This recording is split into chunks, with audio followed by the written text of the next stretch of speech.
Halo Sobat Pertanian. Apa kabar semua? Kembali lagi di video pembelajaran kita hari ini. Yuk, siapkan semangat dan catatanmu, karena kali ini kita akan belajar tentang materi analisis pertumbuhan dengan topik hubungan source dan sink dengan cara yang seru dan mudah dipahami. Sebelumnya pasti teman-teman sudah tahu apa itu jaringan phloem, jaringan xilem. Nah, kaitannya jaringan pada tumbuhan ini dengan hubungan source dan sink itu apa? Jaringan phloem adalah sistem pembuluh angkut yang mentranslokasikan gula yang dihasilkan pada fotosintesis dan senyawa lain ke seluruh tubuh tanaman. Jaringan xilem adalah sistem pembuluh angkut yang membawa air dan mineral dari akar ke daun. Hubungan xilem-phloem dalam source sink. Xilem dan phloem bekerja berdampingan dalam sistem transportasi tanaman. Xilem membawa air dan mineral ke daun, source, yang digunakan untuk fotosintesis. Hasil fotosintesis berupa sukrosa dan senyawa organik lain kemudian dipindahkan melalui phloem ke bagian sink. Jadi, air dari xilem membantu proses pembentukan source, sedangkan phloem mengalirkan hasil dari source ke sink. Struktur jaringan phloem terdiri dari beberapa jenis sel yang bekerja sama untuk mengangkut hasil fotosintesis, terutama sukrosa, dari daun atau bagian source ke seluruh bagian tanaman atau sink. Phloem tersusun dari sel tapis, sel pengiring, parenkim, dan serabut phloem yang bekerja sama untuk mengangkut hasil fotosintesis dari daun ke bagian lain tanaman. Jaringan phloem terdiri sebagai berikut. 1. Sel tapis, Sieve tube elements. Sel utama untuk transportasi zat makanan. Tidak memiliki inti sel, tetapi memiliki lubang-lubang kecil, pelat tapis, di dinding ujungnya untuk mengalirkan zat antar sel. 2. Sel pengiring, companion cells. Menyertai sel tapis dan memiliki inti sel aktif. Berfungsi mengatur aktivitas metabolik dan membantu memuat serta memindahkan zat ke dalam sel tapis. 3. Parenkim phloem. Berfungsi menyimpan cadangan makanan dan membantu proses transportasi.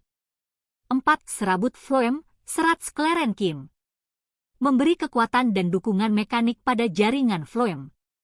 5. Plasmodesmata menghubungkan sel pengiring dengan sel tapis, sehingga sukrosa dan zat organik lain dapat berpindah secara langsung tanpa melewati membran sel, jalur simplas.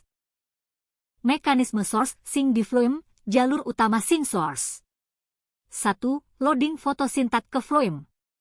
Daun dewasa, source, menghasilkan hasil fotosintesis, terutama sukrosa. Sukrosa dipindahkan dari sel mesofil sel pengiring, companion cell, masuk ke tabung tapis phloem. 2. Setelah masuk ke tabung tapis, sukrosa ikut dengan aliran massa, mass flow, yang didorong oleh gradien tekanan osmotik. 3. Tekanan turgor dalam phloem meningkat di daerah source. Perbedaan tekanan antara source, tinggi, dan sink, rendah, mendorong aliran cairan fotosintat ke arah sink. 4. Unloading fotosintat dari phloem. Ketika sudah berada di organ sink kemudian sukrosa diturunkan dari phloem ke bagian sink, ini disebut phloem unloading. Kesimpulannya yaitu dari source loading transport di phloem unloading sink. Aliran ini dikenal sebagai hipotesis aliran tekanan, pressure flow hypothesis, yang pertama kali dijelaskan oleh Ernst Munch, 1930. Untuk lebih jelasnya bisa dipahami ilustrasi berikut. The vascular system of plants has two transport tissues called xylem and phloem. Xylem transports water and minerals, while phloem transports a variety of dissolved substances, including sugars and amino acids, throughout the plant. Water in the xylem always moves up in the direction from the roots to the leaves. At the leaves, water evaporates. This evaporation, called transpiration, creates tension at the top of the water column in the xylem and causes water to be drawn upward from the roots. Unlike in the xylem, the solution in the phloem can flow up or down the plant. The direction depends on the concentration of solutes in the phloem. A model called the pressure flow model describes how sucrose concentrations determine the direction of the flow. Two types of cells, source cells and sink cells, play roles in the transport of solutions in the phloem. Source cells produce sucrose and load it into the phloem. Source cells are typically photosynthetic leaf cells, but they can also be other cell types. For example, root cells with large stores of carbohydrates can act as source cells by releasing these carbohydrates into the phloem. Sink cells are any cells that unload sucrose from the phloem. Sink cells are found throughout the plant, but are abundant in roots or developing fruits and shoot tips. Sink cells typically cannot meet their own needs for carbohydrates and must import them from the phloem. The fluid begins to flow when source cells pump sucrose into the phloem. As the concentration of sucrose in the phloem increases, water enters the sieve tubes by osmosis. The water enters from any surrounding tissues, such as the xylem, that have lower solute concentrations than the phloem. As water flows into the sieve tubes, the turgor pressure within the sieve tubes increases. This pressure forces the sugar solution through the sieve tubes to regions of lower pressure. The solution passes by sink cells, and these cells take up sucrose. As the sucrose concentration decreases, water flows by osmosis out of the phloem to regions of higher solute concentrations.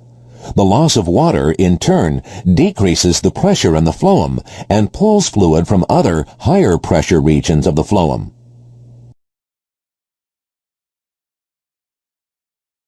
Source adalah organ tanaman yang mampu menghasilkan dan menyalurkan fotosintat, umumnya adalah daun yang aktif berfotosintesis. Sedangkan sink adalah organ tanaman yang tidak atau kurang mampu berfotosintesis sehingga membutuhkan suplai fotosintat dari organ lain, contohnya yaitu buah, batang, umbi akar. Hubungan source dan sink. 1. Transportasi fotosintat adalah perpindahan hasil fotosintesis, terutama sukrosa, dari organ source, daun dewasa, menuju organ sink, akar, buah, biji, umbi, pucuk muda. Transportasi ini terjadi melalui phloem dengan mekanisme loading, memasukkan fotosintat ke phloem, translokation, pergerakan di dalam phloem, dan unloading, pengeluaran ke jaringan sink. Arah transportasi bergantung pada kebutuhan, bisa ke bawah, akar umbi, atau ke atas, pucuk, bunga, buah. 2. Kekuatan sink strength, merupakan kemampuan suatu organ sink dalam menarik asimilat dari source. Ditentukan oleh dua hal. Ukuran sink size, besar kecilnya organ, misalnya buah besar punya kapasitas simpan lebih banyak. Aktivitas sink activity, seberapa cepat organ tersebut menggunakan atau menyimpan asimilat, contoh, biji yang sedang aktif mengisi pati punya aktivitas tinggi. Contoh, pada fase pembentukan buah tomat, buah menjadi sink utama dengan kekuatan sangat besar sehingga daun mengirimkan sebagian besar fotosintat ke buah. 3. Kompetisi antar sink. Terjadi ketika beberapa organ sink bersaing menarik asimilat dari source yang sama. Karena jumlah fotosintat terbatas, sink dengan kekuatan lebih besar akan lebih dominan. Contoh, pada tanaman padi, ada kompetisi antara anakan, tiller, dan malai. Jika anakan terlalu banyak, pengisian bulir bisa berkurang. Pada tanaman buah, mangga, cabai, tomat, banyaknya buah kecil bisa menyebabkan kompetisi sehingga ukuran buah menjadi lebih kecil. Karena itu sering dilakukan penjarangan buah agar distribusi fotosintat lebih optimal.